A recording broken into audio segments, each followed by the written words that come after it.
It is a miracle that humans exist. It is a miracle that you yourself are alive. The planet and everything in it is continuously out to try to kill you, not out of hatred or malice, but simply because that's what it does.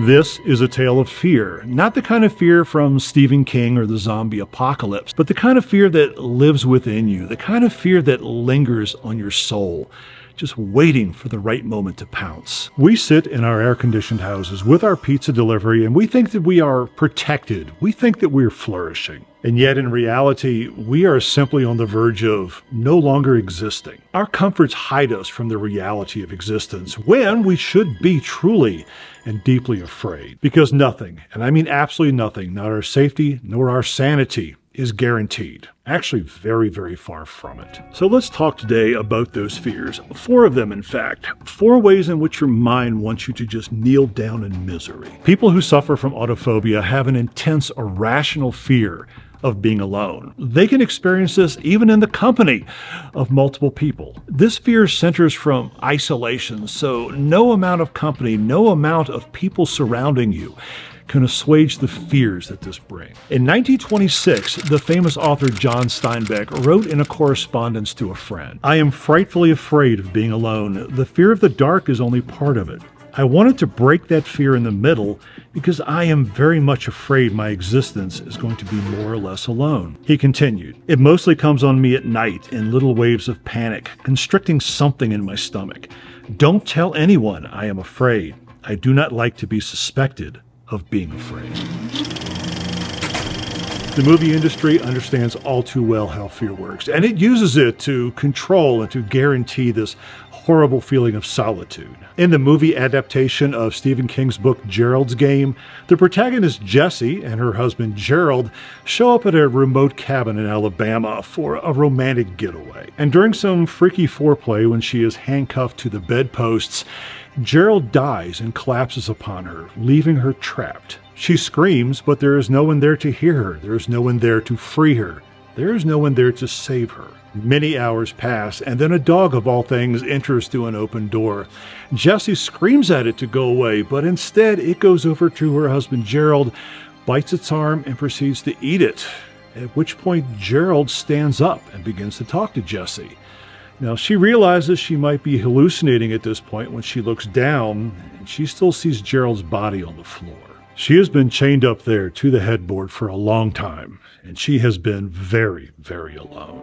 The author John Steinbeck, after his success as a writer was becoming very apparent, wrote to another friend, "My mail has, with the exception of your letters, become a thing of horror. Swarms of people, money, speeches, orders, and this autograph business. I didn't know it would be such a mania." Steinbeck's fear of being alone and his ever-growing dislike of the overwhelming presence of people may seem contradictory, but they are not. The fear of being alone and a longing for isolation are not incompatible. They are all based off of the same thing: an inability to connect with others meaningfully. In Gerald's Game, after many hours of solitude and aloneness, Jessie manages to break a water glass, which she uses the shards to slit her wrist, and the bloody arm allows the handcuff to slide off. Thinking she is rescued, she begins to bandage herself, but at the same time, because of blood loss, she passes out.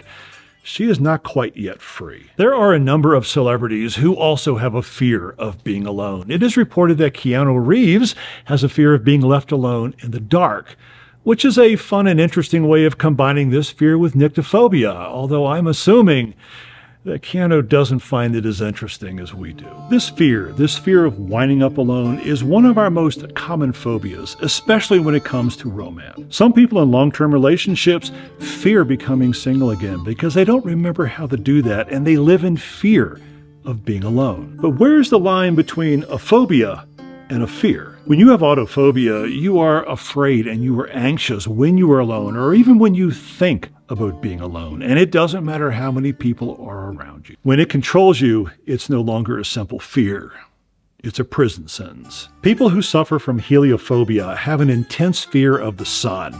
They have a fear of any light for that matter. Mild sufferers may feel numb, a little shaky, maybe even nauseous. Severe sufferers, they can suffer anxiety and panic attacks. They can also experience the strange discomfort where they actually feel like their skin is on fire. They believe that the sun is causing the flames to burn their skin, even when they look down and can physically verify that their skin is not on fire. They still feel this intense physical pain. And yet, this raises a question. Are sufferers of heliophobia, are they right? Should we fear the sun? Moral Prosperi, who was a police officer and a pentathlete, took part in an ultramarathon in 1994 in Morocco. During the race, he became lost in a sandstorm, and he was stranded in the Sahara Desert for 10 days. He had to drink his own urine and drink the blood of bats just to survive. This ultramarathon is considered one of the most grueling and difficult races in the world.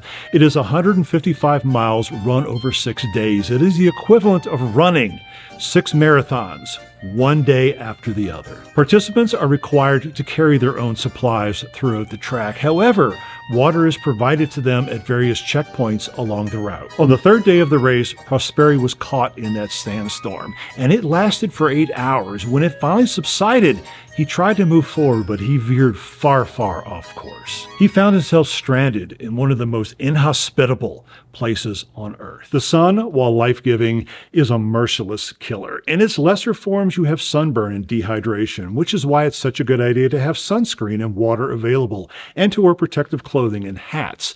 But for a certain group called the Lost 49ers, the sun was less forgiving. During the winter of 1849, a group of 100 immigrants moved from the Midwest to California during the Great Gold Rush, where they got trapped in Death Valley, one of the hottest and most inhospitable places on Earth. The group decided to take a shortcut, which reportedly would save them 500 miles off of their trek. The big problem being that the route was not very well explored and not very well understood. As the group moved into what is now known as Death Valley, they encountered vast salt flats, soaring temperatures, and a treacherous terrain that just destroyed their oxen and their wagons. The name Death Valley is actually attributed to this group due to the horrors of their experiences, even though reportedly only one person actually died in the valley itself. After Prosperi was lost in that sandstorm, he knew that he had to conserve his energy. He actually did drink his urine to survive. Calling back on survival techniques that he learned in the military, he found a Muslim shrine, and within that shrine there were actually bats. He used those bats for food and for further sustenance. But sadly, that wasn't enough. After days of being lost in the desert, he decided to take his own life. He actually slit his own wrist, but being so severely dehydrated, his blood was so thick that he couldn't bleed out. But that moment had another effect on him. It increased his will to live, and he pressed forward until he found a nomadic clan who delivered him to the Algerian military. By the time he was rescued, Prosperi had managed to get 186 miles off course, and when he was found, he had lost 35 pounds in weight. The Lost 49ers faced a critical shortage of food and water, and realizing the direness of their situation, they began to slaughter their oxen. But despite that solution, they soon realized that they needed another option, and so they decided to split up to increase their chances of finding help and salvation. A small group known as the Jayhawker Party actually managed to cross the Panamint Mountains and find their way to Mariposa County, California, where they were saved. The other group, known as the Bennett Arcan Party, was rescued by 2 individuals. John Rogers and William Manley were the individuals who rescued this party, and that is a tale all within itself. They actually traveled for 26 days throughout Death Valley in order to perform this rescue. Moral Prosperi's story was spread widely throughout the media, and he became known for his resilience and his perseverance, and in fact he went back to compete in this same marathon several years running. But still, one has to wonder, despite his resilience and his desire to press forward, how much fear did he still carry with him inside? Astrophobia is an intense fear of thunderstorms and lightning, and while there are many who will gladly sit on their front porch and watch the storms roll in, for sufferers of this phobia, that notion just induces terror, because thunderstorms are one of the truly most destructive forces on this planet. And sometimes those thunderstorms combine with other forces in their zeal to try to kill you. John F. Kennedy, who would later become the 35th President of the United States, was at one time a commander of PT-109 in the Solomon Islands. On a dark and very stormy night in August, Kennedy's boat was rammed by a Japanese destroyer. It killed 2 of his crew members, and the rest of them were thrown into the water fighting for their survival. Kennedy and his crew swam to a small island, then known as Plum Pudding Island. It is now known as Kennedy Island. And despite his own injuries, Kennedy actually swam from the small island to a much larger island, trying to find rescue, trying to find help. While he was on the larger island, at one time, he carved a message into coconut shells and he gave them to the natives that he found there in the hopes that they would be able to deliver it to someone, to anybody, to come rescue them. And after 6 days of struggling to survive, rescue did come from a group of coast watchers who did indeed get that coconut message that John had left with the natives on the larger island. Now, there are very few historical records of the intensity and the duration of the storm, which allowed for the collision between Kennedy's boat and the Japanese destroyer. But nonetheless, it serves to highlight the difficulties of navigation, the difficulties of survival during weather events at sea. And so we have to wonder, for those of us who do not suffer from astrophobia, who do not suffer from a fear of thunderstorms and lightning, are we perhaps the ones who are incorrect? Should we fear? Panophobia is derived from 2 Greek words, pan meaning all or everything, and phobos, which means fear. It refers to a generalized fear, or to put it more succinctly, it is a fear of everything. There are a number of people around the world who consider themselves preppers. They are so sure that the end of times is about to occur that they create bunkers and storehouses and they protect their families and themselves so they can survive and ride out whatever comes. There are a number of people here in the United States who carry concealed weapons or open carry weapons because they are so sure that something bad is going to befall them or their family, and they must be ready to protect them. Some time ago, I was having a discussion with my father, and I mentioned to him that when I sleep at night, I wear a sleep mask and earplugs, and he was horrified. He was aghast. His comment to me was, "How can you hear somebody if they break into your house?"